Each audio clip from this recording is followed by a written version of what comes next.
Hello, everybody. Welcome to a World of Warcraft War Within interview. Today, I am joined by Jordan and Maria. And why don't you guys introduce yourselves? Hi, I'm Maria Hamilton. I'm Associate Design Director on World of Warcraft, mainly focusing on the world part of the World of Warcraft. Nice. And Jordan. Hey, I'm Jordan. I'm the lead prop artist on World of Warcraft, and my team and I make all of the cool doodads that occupy the game world. And yes, that is a technical term. And I love that. That's honestly my favorite part of World of Warcraft. Why don't we jump right into it? I want to ask some questions. So, my first question is for both of you still. Like, these aren't specified to one or the other, but what goes into the design process of creating a zone from scratch? Because to me, it's always crazy how we get a new expansion and it's just like boom, we have these new zones, and it's like I've always been curious, like, does the story team go to you and go like, here's the zones we're doing, figure something out, or do they give you some sort of like template to work with? Like, how's that work? It's a bit of both. It's a very collaborative process in that we know what we want to tell in the story, and we know sort of, if we need a new space, if we want to look at an old space, uh, and we already have existing cultures that we might want to work with as well. So that will help sort of start us off, get a stake in the ground, perhaps. But at that point, it goes to our art teams who do a lot of visual development, and they think through tons and tons and tons of different biomes and how they want the different zones to feel and how they're going to feel different from one another, but still thematically connected. And at this point, I'm going to hand it to Jordan to talk art things. Yeah, we work really closely with Maria's amazing team, Chris Metzen, obviously, the world building and world art teams. It usually starts with a lot of visual exploration from our visual development team. So a lot of concepts to drive discussions, give us themes to explore, things like that. And then, we sort of pitch ideas. We see what sticks and how the zone can supplement, the main story of the expansion as a whole. To borrow an art analogy, we start with the broad strokes and then we eventually move into the finer details as things go along. There's a lot of hey, wouldn't it be cool if discussions on seeing what cultures, what biomes we want to explore and interact with, and then as things solidify, that's when we start saying, "That's cool. I like that. Let's make that." I'm intrigued because you mentioned Chris Metzen. Like, so I'm curious, has he had a big role like coming back, or did you work with him back in the day, and is it kind of the same as back then, or different now, or what's that like? I didn't work with him back in the day. I haven't been at Blizzard. I'm coming up on about 5 years now. So he was already had moved on before I got there. But it has been an absolute joy getting to work with Chris. I work with him every day. It's a huge team effort. Everything is a team effort, and Chris is one of the most collaborative folks I think I've ever met in any of my previous studios. Um, he loves nothing more than having the whole group bouncing ideas back and forth, that rapid fire exchange of ideas. And he gets really excited when we're going along on something and somebody comes out with a brilliant idea.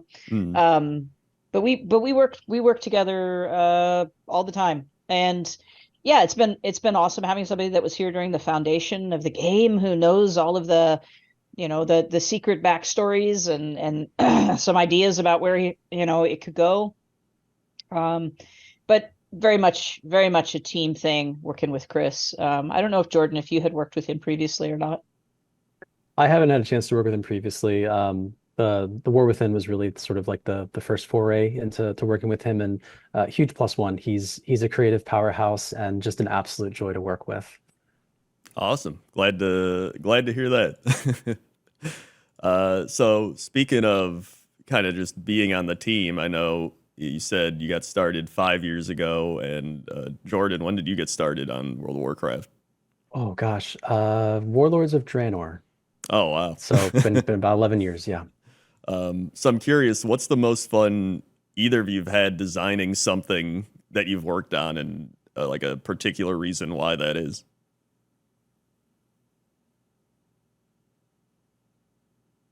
I'll go first because mine is Okay. pretty obvious.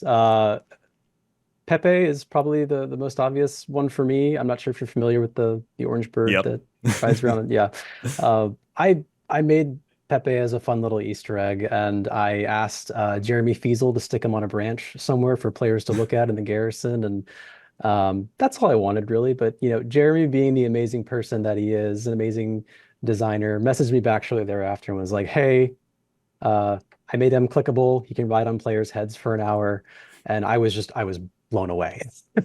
And we invest so much in the visual storytelling of the art that we craft for World of Warcraft, and giving players context, providing players with immersion, and there's just this bird.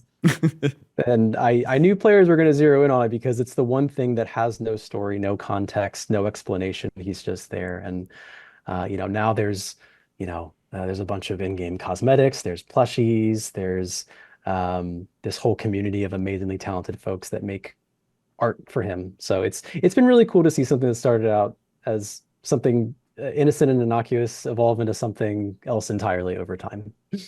Yeah. Do you, out of curiosity, do you have the like official plush Pepe like in your room or somewhere? Do you carry him Oh around? yes. Oh yes. I've got I think almost all of the varieties The full here and collection. there. Yep. What about you, Maria? Oh, that's a hard one. I kind of have two. Um, when I started, we were working in I was working in Revendreth, and I had come onto the team as a quest designer, and I'd had a lot of time playing WoW before I started, and I really wanted to do some callbacks, some nostalgia stuff. And I was tasked to make some of the Ember Court invitations, the little quests you took to invite people to contribute, decorations or security, or invite the different guests for the Ember Court for Revendreth. And I made a quest that sent you to get some things in the old world. You had to go into Molten Core and get some stuff. You had to go get a painting from Pandaria. But I was pretty amused, or at least I amused myself enormously by sending you to find a talking frog in a pretty obvious callback there, and you had to trick the frog into talking so that you could figure out which frog to get and deliver to the brokers that had given you a list of odd things that they wanted. And it was super fun because I got to go back and look at all of those places. So those places were all made before I started working on the game. It gave me sort of an excuse to dig in and see what had been done previously. A chance to send players to some of the things that were very memorable to me as a player. And so for that reason, it was super fun. And the other little one that just to mention is I made Blanchie in Revendreth also. I made that mount and that little sort of quest line. It's not really a quest, but Hmm. and I did that again because for me I had memories of Blanchie, and I wanted to kind of pay that off. And so that one resulted in a lot of sort of conversation and laughing and fun talks, on the team. And I was new, and it was a great chance to get to know different people and get to know sort of the history that had gone before and meet people when I was asking questions. So for that reason, that one was also one I really enjoyed a lot. That's really cool. I didn't know that. Speaking of quest design, I was curious. It seems like it'd be difficult to design quests, especially because most of the people don't read the quests; they just spam click through it. So I was curious, like when you go into designing a quest, do you take that into consideration? Like people are just going to click through it, or do you kind of hope that people do actually read it? I mean, I think hope always exists, but We're realistic. We know many people don't read the quest text, and so it's important for us that um, we we don't put critical information in the quest text. We want to make sure that there's other ways for you to know what it is you need to do, that you can understand what the story is, or going on around you. We do a lot of environmental storytelling through our spawning and through how we set things up, because we recognize that a fair number of people don't read. My husband is actually one of them. My husband and I have had pretty funny conversations after he's finished a campaign question, chapter or something, and I'll say, "Oh, that came out really well. I really liked how this happened," and he's like, "Oh, was that the part where this happened?" And you didn't read anything, did you? And I'm like, no, but you had a good time, yeah. Okay, great. As long as you're having a good time, that's what I care about. So, we know it's common, and we do try to find ways to just keep repeating the important stuff over and over and over, so that you eventually pick up on it, so that there's that environmental storytelling. Yeah, it's just a fact. People don't read. Yeah, that's very true in numerous games and just anything people do not read, or just society at this point. So I was curious because you mentioned how there are things in the game that don't really have quests tied into them or any real meaning. And I just made a video about, it was like a top 10 things you never noticed in WoW. And so in Tanaris, there's this thing where when you go out from Gadgetzin, there's like these little tracks, and you can see like a caravan was going down there, and like people started dying off from the caravan. And there's no real like explanation why or quest behind it, but everybody pointed to that. Like, that's so cool. Like, you can kind of form your own like story in your head on what happened there. So I was curious if there's anything else like that in the game that people haven't noticed, or if there's things going forward that would be like that, or if there's things you've considered putting into the game like that. I mean, that's a pretty common thing for both our world builders to do and also our quest designers to do.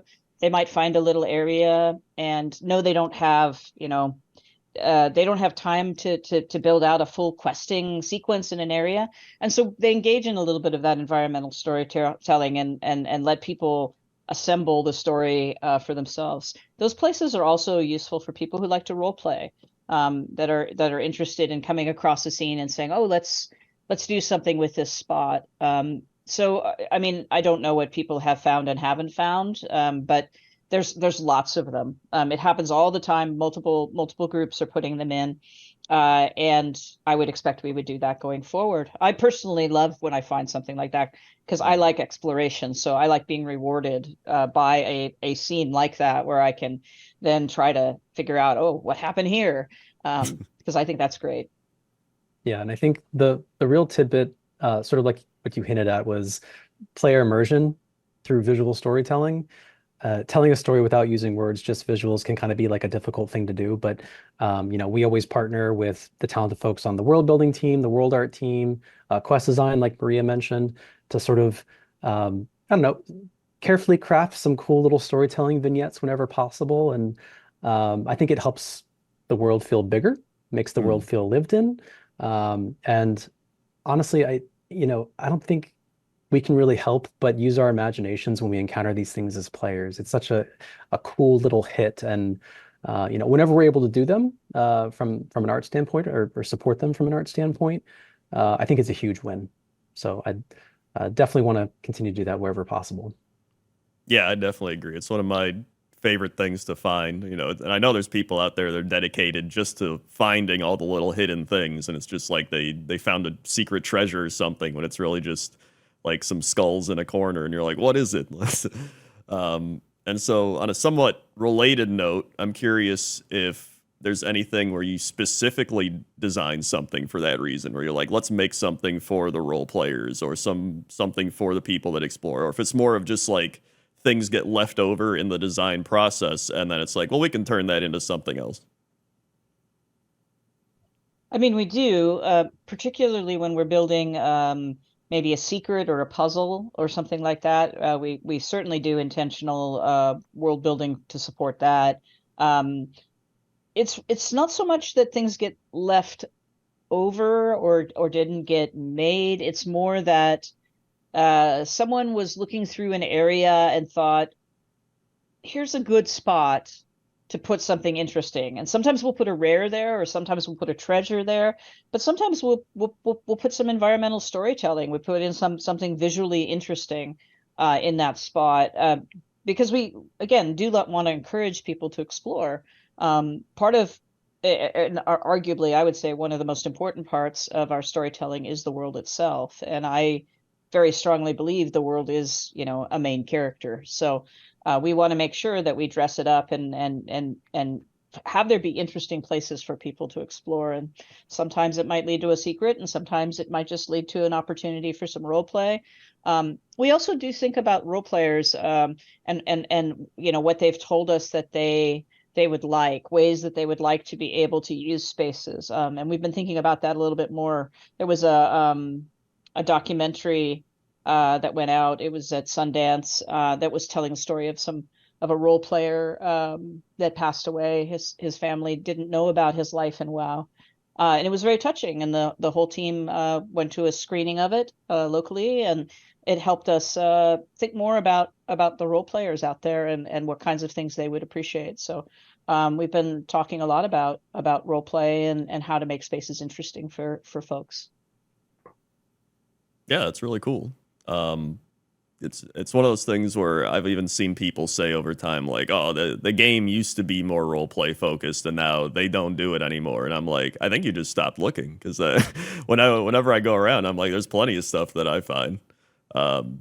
Jordan, have you ever like worked on any secrets or role play elements like that? No, typically the role play stuff happens organically when we in the creative process when we're working with obviously with Maria's team, the world art, the world building teams.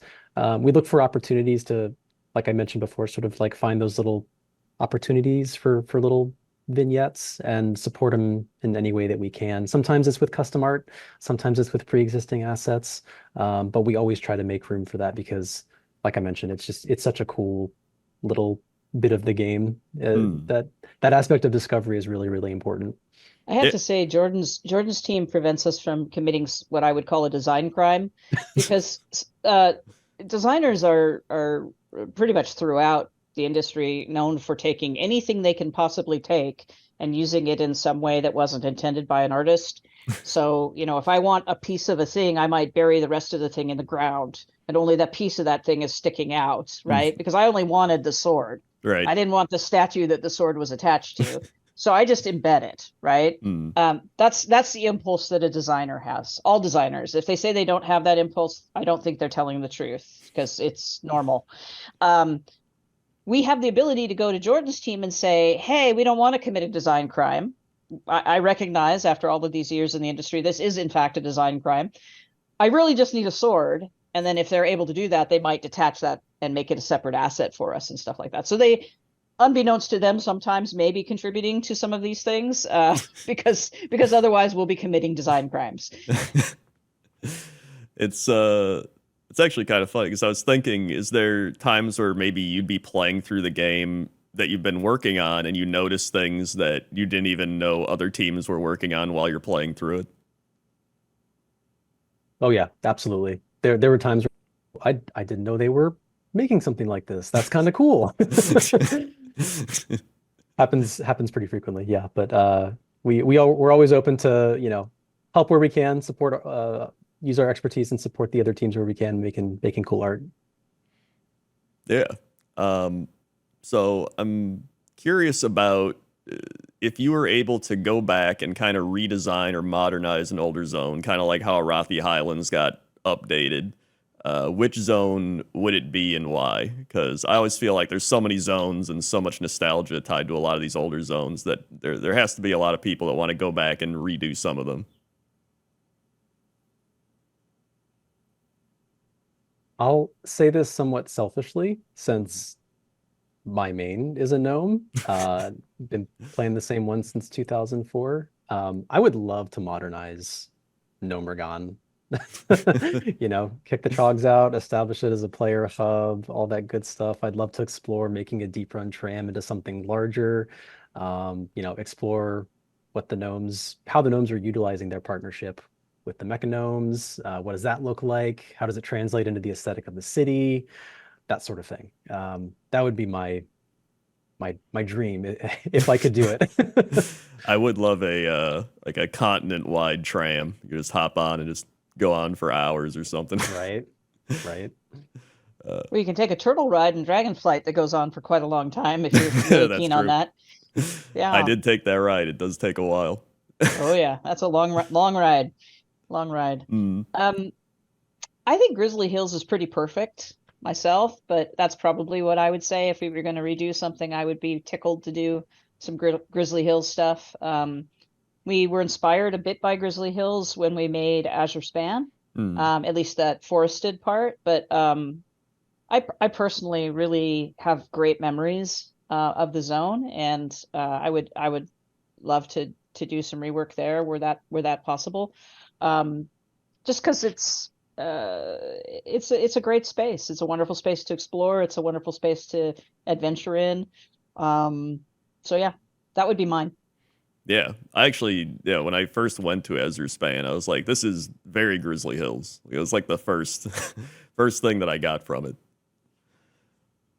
Let's see. So I know, speaking of kind of like zones and stuff, so with War Within having a lot of underground areas, I'm curious what you learned from past experiences with zones like Deep Home or the Zarlek Cavern, where you had to go underground, and it's obviously it's different than being above ground, where it's just like sun and grass and all this stuff. You're kind of having to reinvent a cave numerous times, but on a massive scale. So I was curious the process behind that, and if you learned anything from older zones.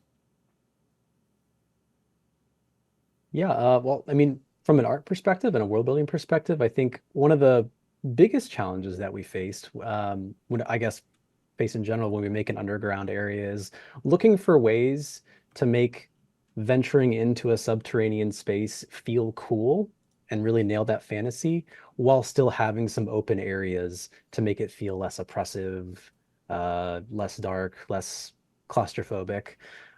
It's really about striking that delicate balance from an art perspective. And we want to capture the fantasy, but we want to introduce some elements that make it feel open and inspire that sense of wonder through, open exploration as players venture through these amazing zones. So typically we do this through clever atmospheric and weather effects like you see in zones like Hallowfall, and through a diverse, colorful array of biomes that you see across really all the zones in the War Within as a whole. But I'm really pleased what we're able to achieve in that regard. There's going to be some cool unexpected visuals that I think players are going to really, really resonate with, and I think they'll be pleasantly surprised too. Maria? When we built Zerlek, we knew that we would be going underground. We knew that we would be traveling into Azeroth. We had already planned that. It was always a goal. So when we built Zerlek, it was very intentional, and we had some goals to both solve how to build things vertically in our tools, have it work well in our engine, make sure that people could transition between those spaces smoothly. We got some tech improvements for that specifically to allow for it, because we knew that there are challenges. There are always challenges with verticality, especially when you're not loading. So, or you're loading in a different way, I guess would be a way to put it. So, when we looked at Zerlek, we wanted to have multiple biomes, and we wanted to see how that worked and what that transition felt like. And then we were able to take what our learning there, our learning about what space feels good when you're dragon riding, and then transfer that to our War Within zones. So we did learn a lot. Now that you mentioned that, I was curious. So Zarlek, was that kind of like just a test for the expansion, or did you have that plan before you even knew that was going to happen, or like it just happened to correlate in coincidentally? It lined up really, really fortuitously. So we intended to go underground because Neltharion would be underground. Like we knew that's where the lab would be. We knew that was the destination that we wanted to talk about for that content update. But at the same time, we also knew that we were going to be doing these stacked zones, and so we were able to look forward and do some extra testing, try some different things, while also delivering on that fantasy of going underground and finding Neltharion's lair. So. Yeah, that's cool. And I kind of wanted to bring up the size of the zones as well, because obviously Dragonflight, everything got much bigger than it used to be. And so I was curious how working on these bigger zones actually feels compared to working on a lot of the smaller zones. Yeah, there's a lot of challenges that go into making zones larger. Obviously, we have to find creative ways to fill that space. But it's interesting that you mentioned Dragonflight, because I think Dragonflight was really us experimenting with trying something different and trying something new in terms of scale and themes. And I think it worked really, really well. And I think that sense of wonder and exploration that that we did experience as a whole with the zones across Dragonflight. We listened to player feedback, and that's something that we were trying to carry forward to the War Within. Yeah, I would agree. For the quest team, for example, which is responsible for sort of populating the world, suddenly these giant places, it was quite a challenge for us to figure out how to make the place feel alive and lived in, and not too dense, but at the same time have those big vistas where you see mammoths strolling around and things like that. So there was a lot of learning there as well. And while the zones in War Within are not as giant, we knew that some of these learnings, again on sort of our visual distances and such, would apply to places like Hollowfall, where we want you to have that giant view as you come out of Ringing Deeps and see the crystal and see the airships moving and see things happening in the distance.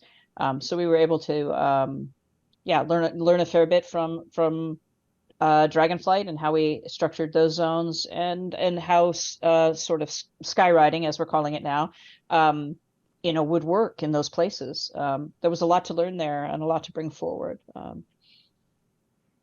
Yeah, that's really cool. I mean, I'm looking forward to it. So that's probably all the time we got for today. So thank you again for joining me and answering my questions. I'd love to ask you more world building and questing questions in the future, because I'm sure it's different from the typical, like, how's this new gameplay element or whatever, because that seems to be a lot of what it is. But I love the art of the game. I've always loved the art of the game. So it's fun for me to just get little tidbits here and there about what goes into creating the actual world of Warcraft. Thanks for having us. It was a pleasure. I love talking about this stuff. This is pretty much right in my wheelhouse too. So pretty happy to discuss. Yeah, it's an absolute pleasure. Thank you. Yeah, thank you very much, and I'll see you guys later. Take care. Yep. See you in the Isle of Dorne, probably, huh? 100%. Okay. Hey everybody, thanks for watching the WoW Dev interview. Hopefully you enjoyed my questions about more of a art design perspective rather than a lot of gameplay stuff people ask. So that was really fun to do. And if you want some more videos to watch, you go check out Pointless Top 10 pop culture references in WoW, or things you never noticed in World of Warcraft. Okay? Okay. See you.